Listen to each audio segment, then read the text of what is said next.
to put this in perspective, and Tracy was outlining it here, there are about 387 of these particular plane models out worldwide, 74 MAX 8s flying the U.S.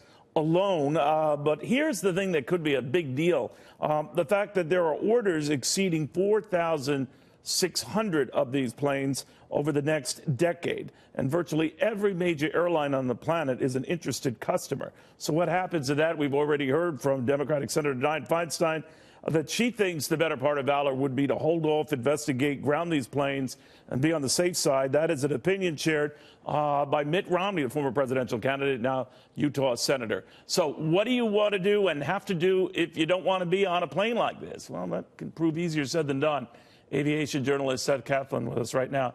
Seth, I mean, just because you get wind that the particular flight you're planning is one of these jets in question, a MAX 8, doesn't necessarily mean that they can't swap out a plane or get you a different plane, or all of a sudden it's swapped out with another MAX 8, right? Exactly, Neil. That's how it works. And, you know, for perspective, because, look, people have asked me, would I get on one? The answer is, yeah, I get on one, because there have been 250,000 MAX 8 flights. I just checked that a few minutes ago. It's DO schedule data since this plane started flying. And obviously, we've had 2 disasters, and that's too many. I'm a little surprised that how slowly the FAA, Boeing, and the airlines are moving here, as sort of the cost of grounding them goes down, because so many of them are just kind of de facto grounded around the world.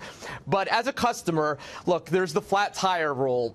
You know, you show up late with at least these airlines that are using the MAX. So we're talking here American, Southwest in the U.S., Air Canada, WestJet, United flies the MAX 9. You show up late for a flight, you miss the flight. Generally, they're just going to put you on the next flight where there's an available seat. But as you said, no guarantee that that one won't be a MAX as well. You know, well, the one thing that is curious, though, Seth, is what you do if you feel, as a customer, a little bit leery of flying on this particular plane. I know what you're saying, and I know the odds right now, even though this was involved in 2 eerily similar crashes, doesn't necessarily mean that they're at all connected. But if you just want to feel on the safe side, it's not as if airlines are going to cut a break for you or allow you to swap out.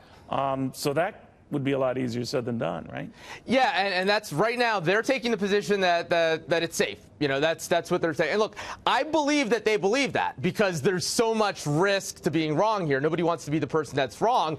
On the other hand, you know, what we've seen here in the past 5 months, these 2 crashes with a brand new type, the 2 big disasters in the world, you know, have both been this one kind of plane that makes up, what, less than 1% of the global fleet. You can't blame people for being worried, and you can't blame other countries and airlines for doing what they've done. So again, yeah, as long as they're taking the position that it's safe, I kind of don't think they're going to, on the other hand, put out some kind of a policy saying that you don't have to fly one, which is not to say that at the airports more quietly that agents aren't kind of, you know, maybe using some judgment. Again, you know, if you were to show up late for a flight, if you happen to know that the next one to where you're going is not a MAX 8, it would probably be kind of like you got a flat tire on the way to the airport, and they'd probably just stick you on the next flight where there's availability, which, you know, that's obviously taking a different kind of chance. Yeah, you're rolling the dice on a lot of matters there.